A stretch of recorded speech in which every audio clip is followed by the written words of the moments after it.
Yeah, then about the origins in Peru. Okay, when I was a teenager at Club Waikiki in Lima, I heard some older club members having a conversation and say that in northern Peru, the fishermen rode waves in little boats. At that time, I was into surfing. I was not into boats, so I didn't pay any more attention. And then I think it was roughly 15 years later or something like that, I had the opportunity to go to northern Peru. And I had also heard that they had very long waves. So I went up there. And upon driving into this little fishing town and seeing the fishermen riding waves, I realized that they were not little boats. You know, if you knew nothing about surfing, yeah, you might call them little boats because they float, you know, and they're not that big. But then if you had never seen anybody surf and you saw surfers, you might say, hey, they're riding waves on little boats. Yeah. But anyway, eh, I realized that they were not little boats. They were made, they were ancient wave craft made out of a different material. And, you know, they looked somewhat different because they had a lot more scoop in the nose, but they probably ranged in size from 10 to 14 feet.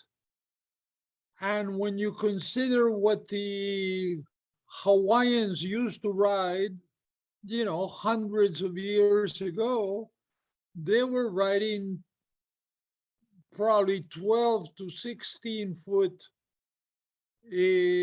surfboards made out of solid wood. These fishermen in Peru were riding these 10 to 14 feet long wave craft made out of reeds, and the reeds were lighter than the solid wood that was used by the Hawaiians. And we now know that lightness is an advantage. And so this ancient design that is probably about 5,000 years old was so good that they're still using it today. And Unbelievable. yeah, so when I saw them riding waves, I was blown away. You know, I felt like I had stepped into a different world and I was meeting my great great grandfather and he was there and, you know, that kind of a thing, but to do with surfing. So anyway, when I went back to Hawaii, on my way back, I stopped by the Surfer, the magazine's offices, and I wrote an article about ancient surfing in Peru. And you know, I was surprised, I was shocked, but upon seeing them, if you're a surfer, there's no doubt in your mind that, you know, those are surfers. They're riding waves. They're doing what we do with slightly different equipment because they had different materials and because they were designed thousands of years ago. Were they riding waves recreationally, or was it functional as part of their fishing? Okay, that is an excellent question. So let me ask you this. Have you ever ridden a wave and have it not be fun? No. No. Okay, and to nail it in further, the fishermen would build a little surf craft for their sons so that they could go out in the ocean, play in the waves, learn how to ride waves, learn how to deal with, the currents in the ocean. And they were definitely not fishing, they were playing and surfing. And the idea was that when they grew up to an age where they could become fishermen, they knew all about the waves, they knew about the currents in the ocean, and so on and so forth. So the children were definitely only doing it for fun. And as a fisherman, since it's impossible to ride a wave and not enjoy it, and most fishermen are done with their work by early in the morning, and then they go out, they go fishing during the night, they come back in the early morning. If they had a good catch, they're done for the day. So if you know how much fun it is to ride waves, and you got the equipment to do it, and you got all day to do whatever you want, what are the chances of you going out and catching some more waves? So the recreational thing was a definite yes. And in addition to that, they had competitions every so often. So, Wow. just like we have competitions, they had competitions. And it's kind of a natural thing.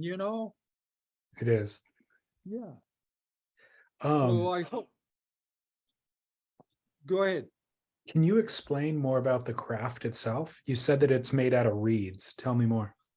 Correct. It's made out of a reed, which in Spanish is called totora. It's called the totora reed. The scientific name is Californicus something or other.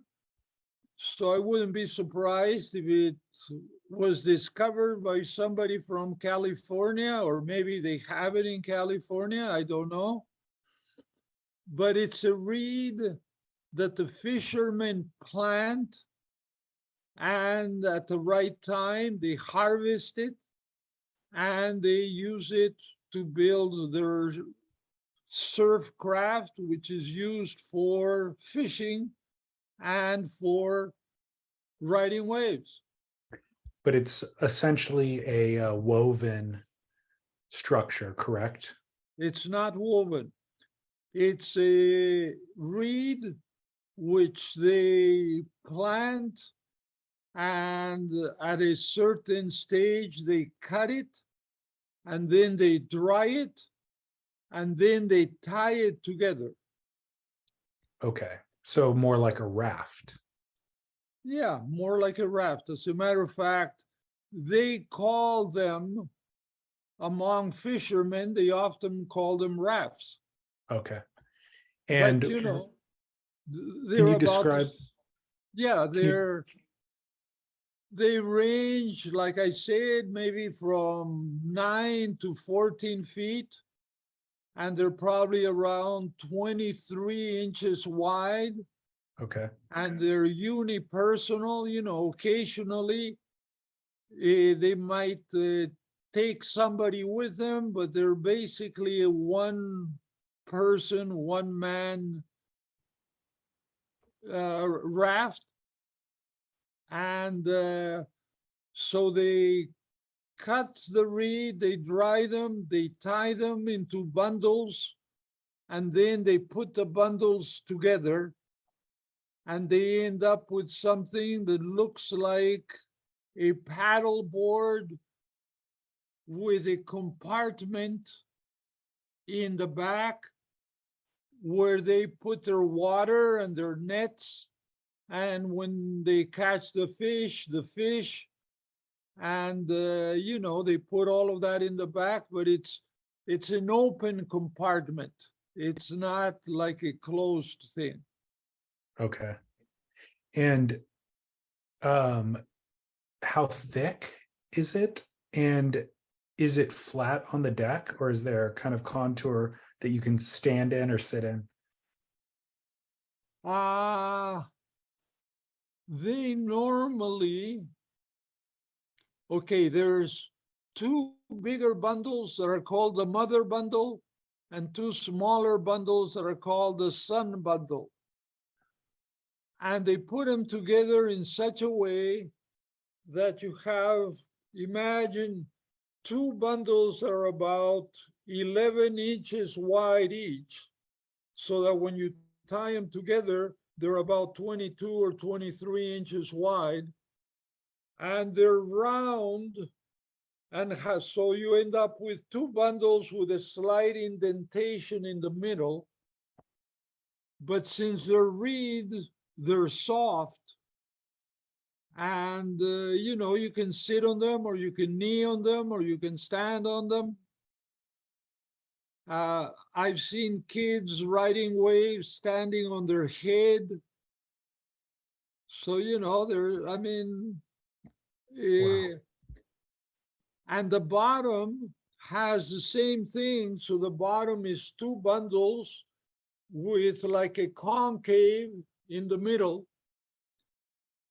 And they did not use fins, but they made them in different sizes. Okay, here's an interesting observation. When the Spanish conquistadors arrived in northern Peru, probably around the year 1600, they wrote down what they observed, or at least they had people among them that were writing down everything they observed. And they observed that depending on the size of the waves, the fishermen would pick a different surf vehicle. Actually, they called them caballitos. The Spanish conquistadors, when they saw them, they didn't call them boats. And, they knew all about boats because they had arrived on a boat. All right. They had come from Spain or wherever on ships. So they knew all about boats. And when they observed them, they knew they were seeing something they had never seen before. So they didn't know what to call it. And they ended up calling it caballito. And a caballo is a horse. Mm-hmm. So they called them little horses.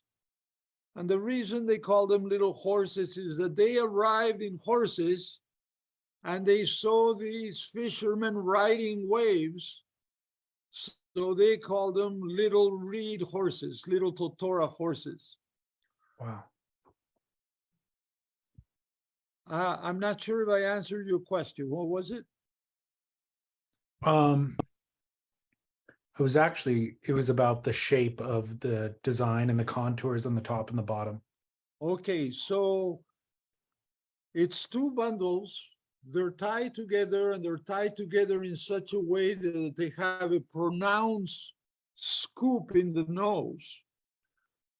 And the reason that is important is that in most of Peru's beaches, excuse me, there are often no channels. So you have to paddle out through the waves. And that scoop in the nose means that when the white water hits the caballito, it just rises up in the air and then falls back on the back of the wave. So that allows them to go out, paddle out through the waves, and it allows them to not hurl when they're catching a wave to come into shore. Right. And I remember where I was going. So the Spanish conquistadors observed that the fishermen had several caballitos and that they would pick the adequate one depending on the size of the surf. When the surf was large, they would paddle out on a smaller caballito and they would paddle with their arms, just like Mm. surfers today. And the amazing thing is that there is a description where they say that they will duck under waves like wild ducks. Okay, so these Wow. guys were duck diving. What's that? Over 1,000 years ago, 1,500 years ago. And we didn't start duck diving until, I don't know, the 70s or, some maybe later than that. But they were duck Incredible. diving 1,500 years ago. And then they said that when the surf was small, they would use these bigger paddle boards and they would paddle them with half a bamboo. So they would paddle more like a kayak or a stand-up paddler. And they would also use the paddle as a skig or as a keel. Once they catch the wave, they would stick the paddle in the water to have more control and give the caballito better direction. Yeah, like an outrigger canoe. Yeah, like an outrigger canoe. Correct. Yeah. Exactly. Absolutely fascinating.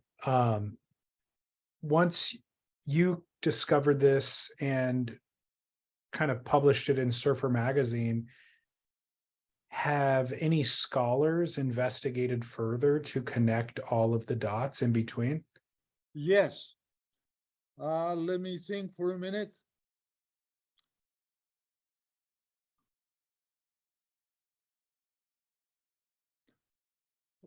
Okay. I have a friend who's one of the founders of the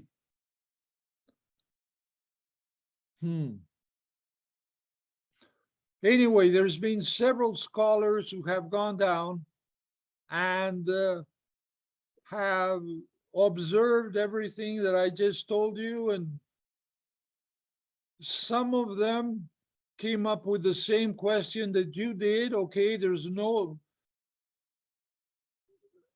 ones that questioned whether they were used for enjoyment, for fun, there were some of those, but all of them agreed that there's no doubt that these fishermen were riding waves 4,000 or 5,000 years ago. That was agreed upon.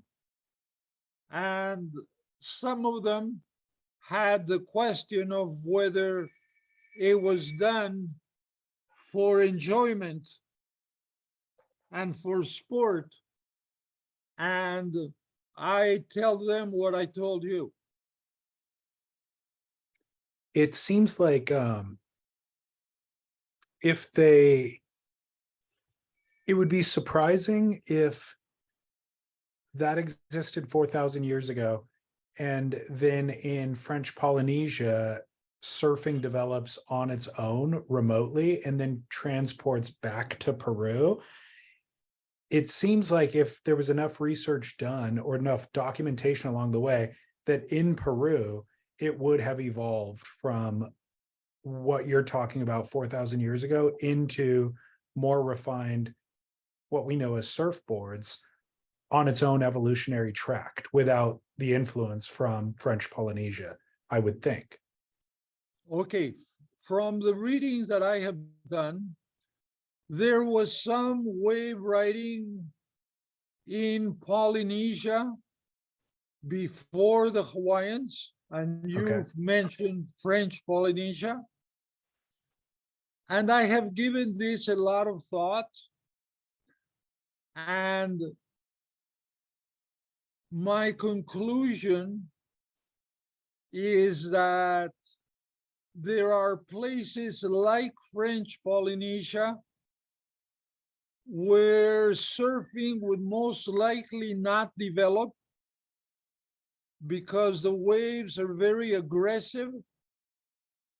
And, if you didn't have excellent equipment and were not a proficient surfer, you would die in most places in French Polynesia. And there's a couple of places where tiny little waves come in closer to shore, and maybe children would play in them. But I'm talking about tiny children. No men would spend any time on those tiny little waves because maybe they're knee high or something. So, there's no challenge there whatsoever. Yeah. And the real waves are so threatening that you wouldn't want to get near them, not in your canoe, not in any fashion whatsoever.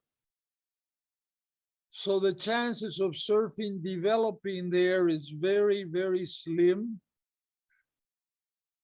I think it would take a place like Waikiki or Peru, where you have relatively gentle waves often that break far out and they roll in. That's the kind of a place that it would take for surfing to develop. Yeah.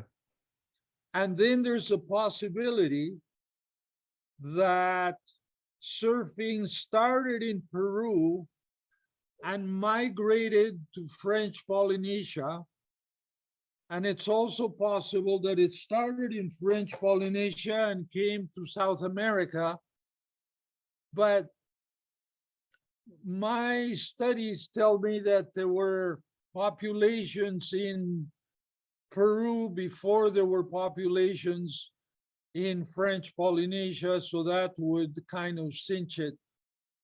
As far as I know, the oldest example of people actually taking something to enough importance that they're going to build something that allows them to go in the ocean and ride waves.